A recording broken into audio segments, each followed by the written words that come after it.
Good evening, everyone, and thank you, Nilesh, for having me on the show. It's an absolute pleasure, and I will try to add as much value as I can. And you're right, I think these are absolutely interesting times. Uh, I mean, nobody actually knew that after such a big event, which had implications on all the aspects of the economy, the markets will give such phenomenal returns. And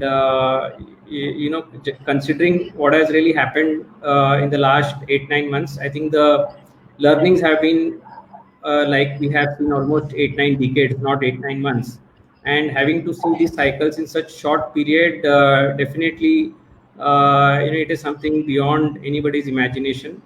So I think one more learnings basically since 2008, Nilesh, has been that the generally bad has been good for the markets. When I say bad has been good, which means that whenever there are untoward incidents which are taking place as far as the economy is concerned, the way in which it has been tackled is by giving out a lot of support in terms of liquidity, and that has meant that at every point in time it leads to inflation of various asset classes, particularly equity to start with, and that is what has also happened in the last 1 year. So coming to your question, which is more towards what will be the factors which can stop or slow the bull run.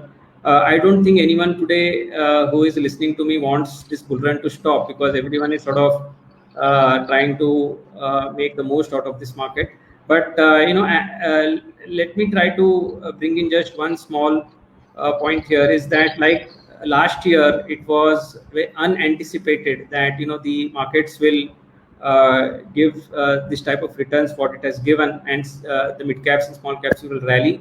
I think the core to the thought philosophy is the uncertainty around the markets, and I think this uncertainty itself is something which is unpredictable, which can create shocks and surprises, and hence I think it can be any damn thing which can come and impact the music which is going on, and hence one should be prepared. And this I'm saying because generally we are now in a very short term oriented, volatile type of an environment and world, where there are multiple events which keep happening at one corner or the other.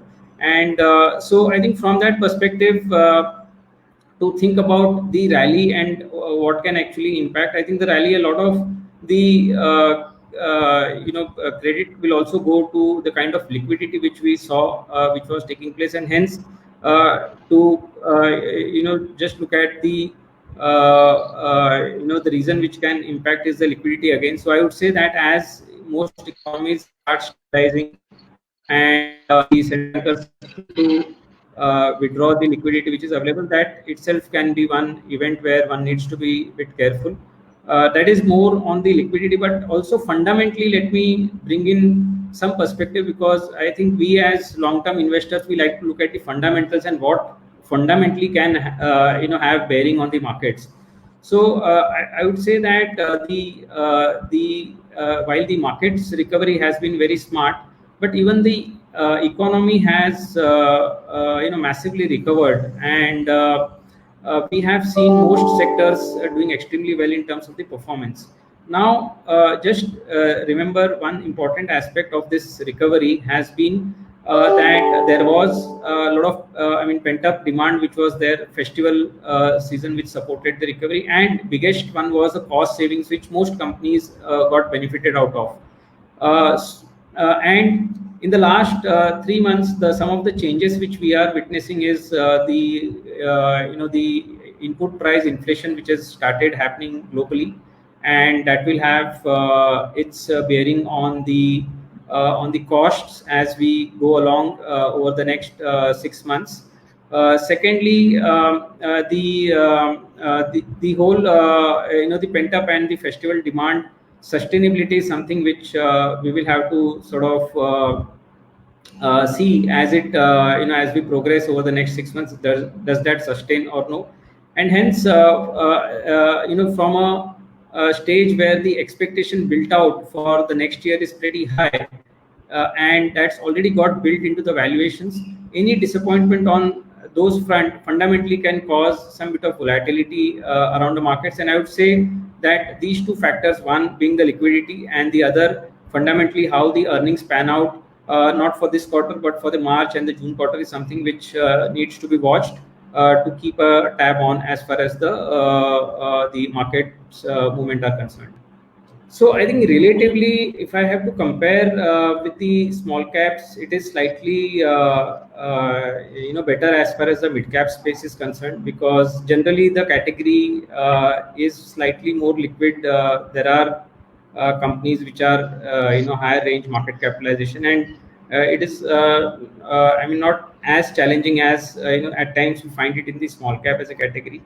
That is number one. Number two, anyways, in terms of the flows, while we are seeing positive flows as far as the DSP mid cap fund is concerned, but it is not that money is gushing in at a very high amount. And if that would have been the case, then yes, at heightened valuation and a lot of money coming in, then it becomes challenging because you have to deploy that kind of money. Money is trickling in, and for that small amounts, I think it's pretty okay. You have now down days as well, when mid caps correct, and we keep looking for opportunities at that point in time. So I think it's possible to manage. But you're right, if at a heightened valuations, if the quantum of money which we get in the funds, if that starts growing significantly, then at certain point we will face much more challenge in terms of our ability to deploy that into equities. Say that generally, I think we across the board the valuations have moved and they are in a very well and comfortably factoring in your FY22 estimates. So I think trying to build any further upsides on FY22 basis, I think that's not likely to take place. So I would say that in a way overall the valuations have sort of moved up. Anyways, even if we look beyond the mid caps, if we have to think about the Nifty, the Nifty valuation itself have crossed one standard deviation above the mean. So when I say that, it means that for making the investors understand, if we take the 2-decade data, last 20 years data, and if we try to compare the valuations on price to earnings basis for Nifty, it's only twice in 2008 and I think 2019 the valuations have touched or crossed that one standard deviation mark, and which is where I would say that we are overall in terms of the market, we are trading at a higher zone. The mid caps also and the small caps also have moved up. Now you asked very important question, that are there pockets of opportunities. So I would say that from the business perspective, we find pockets of opportunities with upside more long dated rather than upfronted, and hence investors looking to invest into mid caps, I would say the opportunity is there. Companies are there which deliver 18-20% ROEs on a sustainable basis, which is much higher than the bank yields, which is 5-6%. And hence, if these companies, they have potential to deliver these type of returns over the next few years, I think investors with patient capital will definitely see returns. But investors with objective of generating quick returns will not see that kind of return, is my hunch. And I would say that given these valuations level, it won't be out of the way to also say that some correction is also okay and fine, and investors should actually take it in their own stride and be ready for that. But not to say that the opportunities for a long-term patient capital is not there.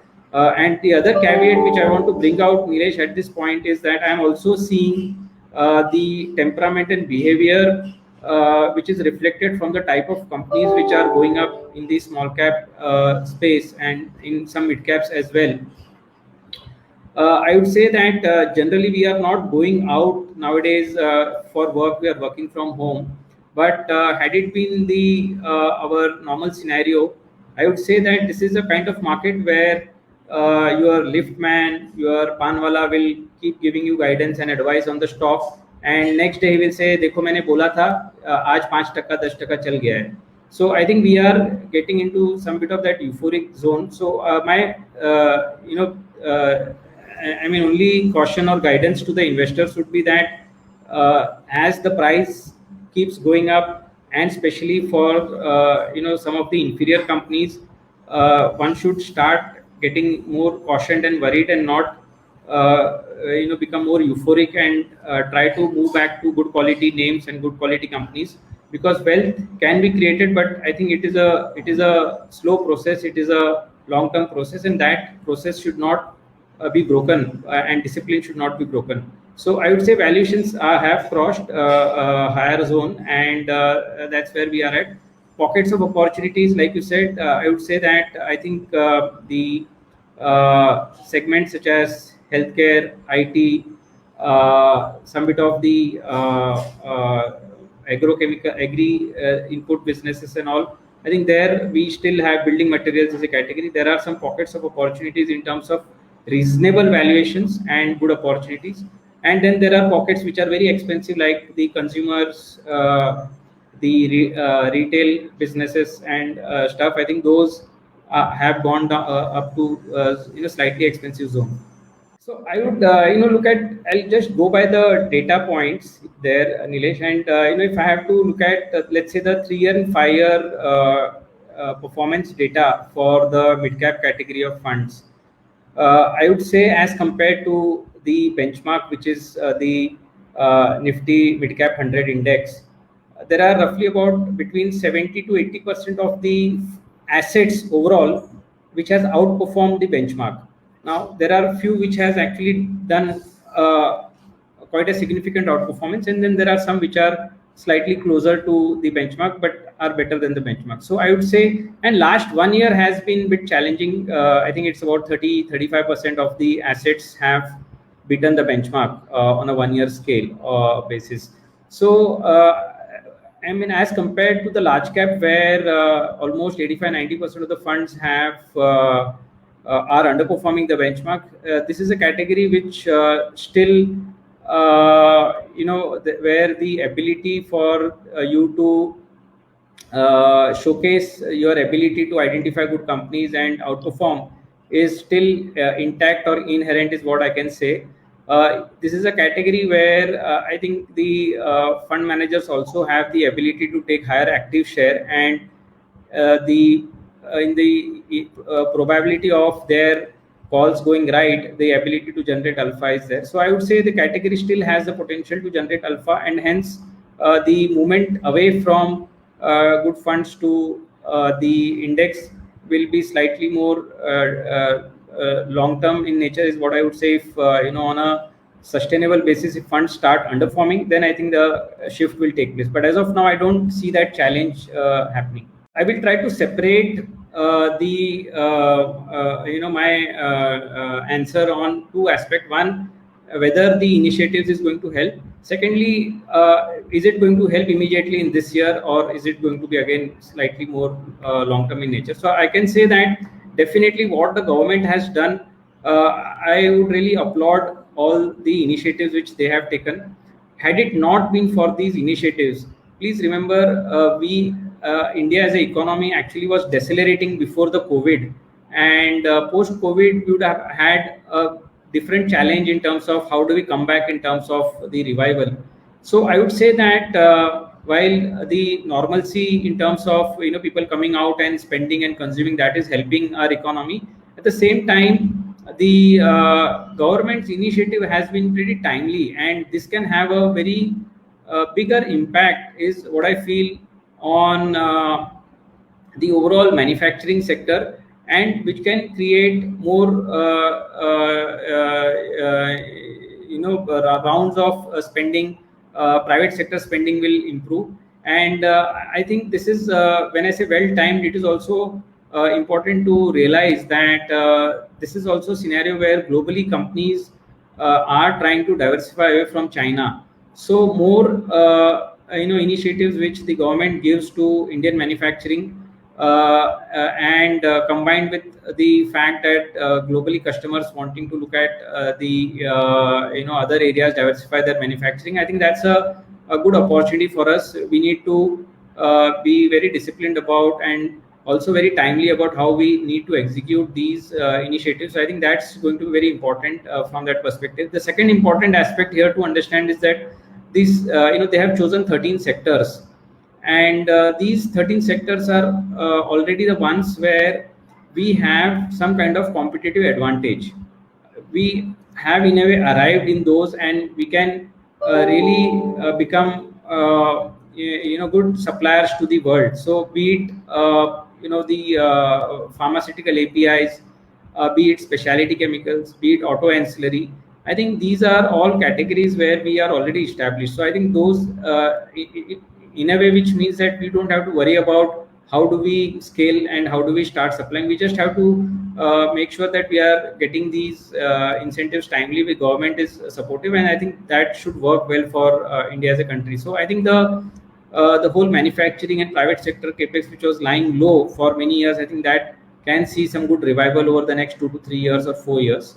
That's number one. The other bigger initiative is in terms of the reforms on the labor and the agri front, which I think again is path breaking the agri one in a way. Already the rural economy is pretty resilient. Food prices have started going up, and if any of these benefits start really percolating down to the farm level people, I think that should help a lot. So I would say I'm generally very positive about these initiatives which the government has taken. And added to that is the real estate improvement, which I think has its own benefits trickling down to many subsegments. So I think all of this gives us a belief that the overall prospects should improve for India as a country. Now, in terms of how to play these initiatives from the investment perspective, I would say that these initiatives, in a way, given the valuations, as I was saying, a lot of these seems to have got priced into from a 1 year perspective. But as we keep growing, as more and more opportunities come by, I think this is only going to incrementally create more wealth creating opportunities. So I think these are all benefits which will accrue over a longer term, and investors should keep that in mind while taking the decision to quit early. I mean, those things, if you don't require cash, should not be done, because we are getting into a good growth trajectory overall. So I would say that given all the factors, the government initiatives, the changes which has happened because of the pandemic, there is definitely a behavior change. Consumer spending patterns have changed, and even the way we are sort of our everyday activities have changed. So I would say that there are definitely opportunities coming across many which I see as benefiting segments. Few important ones which comes to my mind is definitely one is the technology. I believe that as people are getting used to remote working, most companies will have to come up the technology curve, and that is really seen in terms of the large deal wins which most of the technology companies are announcing. I would say this is probably just about a beginning. There is a massive opportunity out there. Everyone who wants to remain in the race will have to be available on a remote basis, on a cloud basis. So I think this is going to open up a decent size opportunity, what I feel, and can be a sustainable one. Beyond that, I would say that my healthcare has been something which is very close to me in a way. I have seen that sector as well for many years. I would say that healthcare itself is changing a lot, and there is a lot of technological innovation which is happening there. By virtue of the mean reversion itself, the healthcare has to come back. A lot of the patients have delayed their operating procedures and all that. So I think those will gradually come back, and that should aid the growth.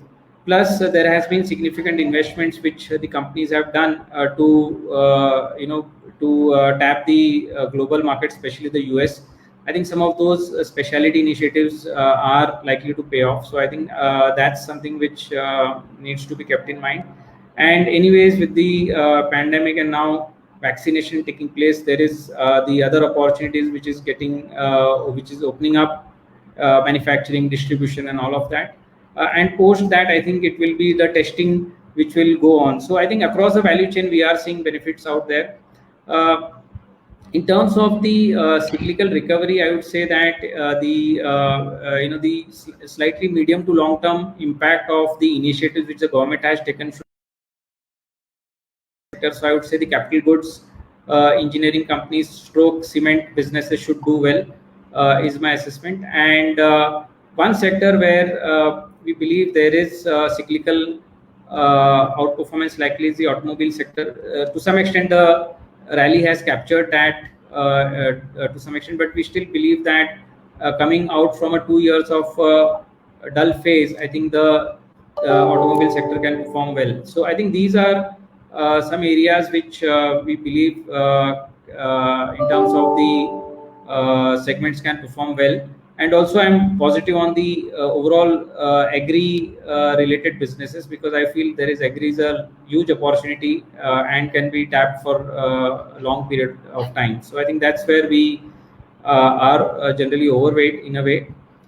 Sectors which we generally avoid by virtue of our framework are the ones which are more asset intensive, more leveraged companies, where the cycles are shorter and unpredictable. So the metals, utilities, these are the ones which require much more stronger understanding of the cycles, and where we are slightly more weaker in our understanding, and those are not part of the, let's say, the mid cap portfolio. And what is your take on the PSU space actually? I see for a long period of time, we have seen value erosion because of the inefficiency inherently built into the way it is managed across the board. So I think one needs to be very selective about what type of companies and businesses one needs to own. There will be very few which will come up when you filter it through the lens of the efficiency and the other parameters.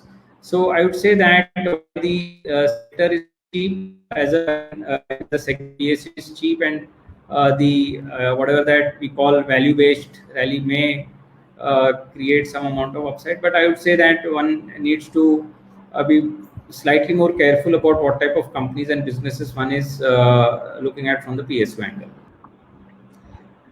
So Nilesh, frankly, I have in my mind, I sort of never bucket in terms of value and growth, because whatever investment we do, it is all value investment, because what we feel is that even if we are investing in companies which are growing, there is an inherent value in those companies, and if the market price is lower than the inherent value, that I would consider as value based investment, rather than typically just going by the cheapness of the stock. So when we talk about value, it is more the cheapness of the stock, whether the stock which is now quoting at single digit P multiple, 8p, 9p, 10p, dividend yield of 5-6%, can that lead to improvement in my portfolio? So I would say those theme-based investments sometimes may blind the investors into not looking at the fundamentals of those businesses. It is possible that some businesses at 10 PE are rightly priced given the weakness in the business model, or they are also it is also possible that given the quality of the businesses, it is likely that they should be going down to 5p rather than 10p. So there are a lot of value traps as well when one is venturing into the low valued stock as such.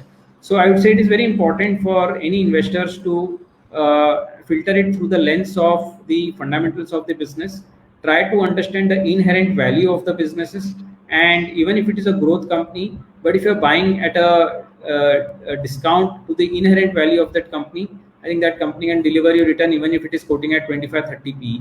So I can say that from that lens, my assessment on the businesses is more from perspective that do we find value in all the companies we invest, I think we try to find value, and which is where we invest into those. So I think the biggest one-line answer is that it always looks very good when it is all going up, and as it goes up, I have realized that people start feeling that it is very easy and not risky at all to make money out of equity. But let me tell you that as the tick keep going up and up, I think the risk only keeps increasing, and hence the uh, what Warren Buffett says, that be greedy when others are fearful and be fearful when others are greedy. I think that's a very appropriate quote which I would like to highlight here. And this is not new thing. I think this is a story which keeps playing again and again every time. If the investors go back and just look at the euphoria at every phase of the bull run, which ends in a lot of disappointment. So I think that is something which investors should be very careful about, especially when you are at the high range of the valuations, and one is looking to digress down in terms of the quality of companies. I think that's very risky, which I would say that one should not at all venture into those type of activities at a cost of not making money for even for 6-7 months. That's fine, but it will at least make sure that you're not losing capital. It's a hard-earned money which every investor has generated, so it should not end up losing capital. So I would say that first of all, my guidance would be that equity has to be looked at from a very generational asset perspective. We normally say that long term में देखो 5-6 साल देखो, but I would say कि you look at it from a generational perspective. You have gold which you pass it on to your next generation. You have real estate. You never bother what prices are going on. Just because every day the prices are available, don't look at it from that perspective. If you have bought good companies, they are more valuable than your gold or real estate which you have lying in your wallet. But I would say that the equity which is generating 17-18% plus ROEs, the ROE is equivalent of a fixed deposit yield. Only thing is that it keeps fluctuating. But if you have businesses which can for long term generate that, I think those can create good wealth over a period of time.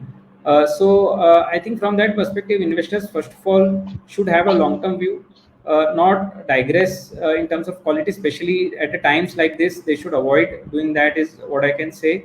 I think, and be patient in terms of the investments. And the fourth important thing is, see, correction is a part of the game. It is not that it's not going to correct. Anytime it can correct, and equity can't be a linear growth model. It has to have volatility. It has to have correction. So I think one has to take that in their own stride, and assume that things are going to correct as well when it is going up. So I think that's what I can say to the investors.